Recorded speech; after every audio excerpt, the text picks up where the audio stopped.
En la lección de hoy vamos a hablar sobre una esposa para Isaac. Recuerda que estamos estudiando la promesa, que es toda la semana, es el título de toda la semana, y dentro de esto ya estamos viendo cómo Dios está conduciéndolo todo para que la promesa hecha a Abraham se cumpla y se va a cumplir. Y de hecho ya lo aprendimos, gracias a nuestra pastora Ani Perla, ya le mostró Dios a Abraham que la promesa se va a cumplir mucho más allá de lo que el propio patriarca se imagina. Así que vamos a orar para pedir la dirección de nuestro Dios para el tema de hoy. Querido Padre, hoy hay muchas lecciones prácticas que aprender de esta historia de Génesis capítulo 24 y rogamos que abras nuestro corazón para que podamos extraer estas lecciones para nuestras vidas. En el nombre de Cristo Jesús. Amén. El capítulo 24, Pastor Ani Perla, es un capítulo un poco extenso y es un relato bastante interesante en el que hay muchas oraciones contestadas, pero están en una temática. Abraham se propone a conseguirle una esposa a su hijo Isaac. Y la primera pregunta que surge acá es, ¿por qué está tan preocupado Abraham con este tema de conseguirle una esposa a su hijo Isaac? Bueno, yo creo que es bien interesante toda esta historia porque nos muestra varios aspectos de la familia de Abraham. Recordemos, Sara había muerto, es lo que estudiamos el día de ayer, y ahora el patriarca ve cómo puede él colaborar con el plan de Dios y dejar a su hijo en una condición adecuada. Pero esto nos habla también del carácter de Isaac. De hecho, el que él estuviera dispuesto a hacer el sacrificio cuando Dios hizo la prueba a Abraham, nos muestra su carácter dócil, que estaba dispuesto, era bastante manejable, y creo que es un ejemplo para los hijos que a veces quieren ser rebeldes y no quieren hacer lo que los padres dicen, ¿verdad? Sí. Nos muestra también que Isaac ya estaba en un sentido demorando, ya tenía más o menos tal vez unos 30 años, más bien cuando Isaac se casó a los 40 años, pero nos muestra que ya estaba permaneciendo mucho tiempo en casa. Así que creo que es lo que está pasando muchas veces con algunos hijos. Ahora demoran para estar más tiempo en casa y Abraham le da el empujoncito. Pero esto tenía que ver también con la promesa. Recuerden ustedes, Abraham sabía que él era heredero de una gran promesa. ¿Y cuál promesa es? En Génesis 22, cuando Dios le recuerda o le refuerza de que en él serán benditas todas las naciones, luego le dice, en tu simiente. O sea, y es una referencia al Mesías, no era Isaac, no eran ni los hijos de Isaac. Abraham sabía entonces que de su linaje, de su familia, de sus descendientes iba a venir el Redentor de este mundo. Lo comprendió bien, pero para que viniera el Redentor de este mundo, pues obviamente la familia tenía que continuar y tenía que mantenerse obedeciendo al Señor. De ahí que Satanás luchó todo el tiempo con el pueblo de Israel, porque Satanás nunca sabía en qué momento iba a venir el Mesías, quién iba a ser. Entonces Abraham está preocupado que Isaac no vaya a donde están las mujeres, las vecinas, las cananeas, paganas, que no conocen a Dios. Y sabe que este capítulo, usted lo mencionó, es extenso. De hecho, es el más largo del libro de Génesis. Es el más extenso y tiene que ver con el matrimonio. Porque es muy importante. Y aquí yo voy a decir una lección, pues he mencionado esto en algunas bodas, que el matrimonio no es casarse solo por casar, si nos amamos y nos bajamos la luna y vamos a la luna, o venimos de la luna, lo que sea. No, el matrimonio no es solamente para estar juntos y vivir una buena vida juntos y que vamos a hacer aquí, vamos a hacer allá y cumplimos nuestros sueños, tener una casa, un carro. Todo eso está bien, pero el matrimonio tiene una función más allá y es la función redentora, es la función de cumplir el propósito de Dios. En este caso, Isaac debía tener un matrimonio donde se podía cumplir el propósito de Dios. No era meramente solo por casarse. Muy bien, eso está muy interesante porque ahí está la preocupación de Abraham de que pudiera casarse con una persona que compartiera sus mismos principios. Esto se va a repetir a lo largo de la Biblia, la importancia de los principios en común. Ahora, pastor, sin embargo, aunque Dios está controlándolo todo, y lo vemos, Dios está dirigiéndolo todo, hay respuestas a las oraciones, Dios sigue teniendo, lo voy a decir de esta manera, Dios sigue teniendo el problema que debe lidiar con nuestra libertad para elegir.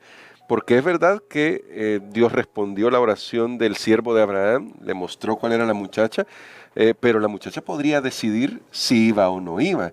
Y aquí la pregunta es, ¿cómo podemos usar nuestro poder de elección de la mejor manera para que se cumplan los propósitos de Dios en nuestra vida? Y no como se ha mostrado a lo largo de toda la historia, para hacer el mal, que es la razón por la que estamos aquí en este mundo. Muy bien, es interesante que en el caso de Rebeca, que es la joven que finalmente Eliezer ve como una respuesta a sus oraciones. Aquí está el otro tema de las oraciones en el contexto del matrimonio. Si va a orar más que nunca en algún momento de su vida es cuando piensa dar este paso del matrimonio. Pero es interesante que también Rebeca responde con esas mismas palabras que Dios le había dicho a Abraham, lech leja, o sea, vete. Y Rebeca responde y dice, yo iré. Ahí está también esa frase. Rebeca también estuvo dispuesta a someterse como parte del plan de Dios a ese designio que le estaba siendo puesto delante de ella para casarse con Isaac, a quien no estaba viendo en ese momento. Ese fue un matrimonio, creo que esa fue una relación, también aquí hay cosas bien interesantes que se pueden homologar a lo que vivimos en nuestra sociedad hoy, y es que para mí esta fue una relación virtual. Sí. Antes de que existieran pues las pantallas y lo que tenemos ahora. ¿Por qué? Porque mientras iban de camino para donde estaba Isaac, mientras iban de camino, yo me imagino que Rebeca le iba preguntando y cómo es, y cuánto mide, y qué color son sus ojos. Pero no solamente lo físico, sino que, y mira, y cómo se porta él. Y ahí él iba contando, entonces ella iba aprendiendo virtualmente. Todavía no lo vio. Pero aún cuando ella llegó y lo vio, ella decidió. Ahí tenemos ese tema, pues, el libre albedrío. Sí, Dios tiene muchos planes, Dios puede hacer muchas cosas, pero yo le tengo que decir, aquí estoy. Amén. Señor, haz conmigo lo que tú quieras, porque si no, lastimosamente Dios no puede hacer mucho. Y aquí vemos un ejemplo de cómo funcionan las oraciones intercesoras. Tenemos que orar por la salvación de otros, sí, pero Dios siempre va respetando su individualidad hasta que la persona llegue al punto de aceptar lo que Dios quiere. Y yo creo que vale la pena que en la parte final de esta reflexión leamos el último versículo de este capítulo, porque hace la conexión nuevamente con la historia de Abraham, Sara e Isaac. Sí, porque bueno, justamente en el último versículo de Génesis 24 dice así. Vamos a leer los últimos dos versículos que dicen, el criado le contó a Isaac todo lo que había hecho. Luego Isaac la trajo a la tienda de su madre Sara y tomó a Rebeca por mujer y la amó. Así se consoló Isaac de la muerte de su madre. Muy bien. Notemos que hay una relación con la mamá de Isaac, en este caso con Sara. Claro, ella ya no estaba, pero dice, la trajo a la tienda de su madre Sara. Recordemos que Sara era la matriarca, había sido la heredera de las promesas. Entonces lo que Rebeca va a cumplir en su vida también es un seguimiento de las promesas de Dios. Y eso era muy importante, que Rebeca supiera cuál era su rol y su papel en esa familia. Se iba a cumplir el plan de Dios. Además, también aquí se denota el cariño que Isaac tenía por su madre, y muestra que esa es la manera como va a tratar a su esposa Rebeca. Normalmente, y se ha dicho a las jóvenes, mira cómo un hijo trata a su madre. Eso te va a ayudar para elegir mejor. Y algo que tenemos en este texto es una belleza. Y tomó a Rebeca por mujer y la amó. Noten que después del matrimonio dice la amó. Recuerden que ellos tuvieron muy poco tiempo para ser novios o prácticamente nada. Pero el matrimonio sirvió para intensificar el amor. No es como muchas veces hoy, que hay personas que temen casarse y dicen, no, porque el casarse, algunos hasta, yo creo que lo dicen burlescamente, dicen, no, el matrimonio es la muerte del amor, dice, y nos casamos y ya después no nos amamos. La Biblia nos muestra que es al revés. Así es. Usted se casa y comienza a amar todavía mucho más profundo, con mucho más compromiso.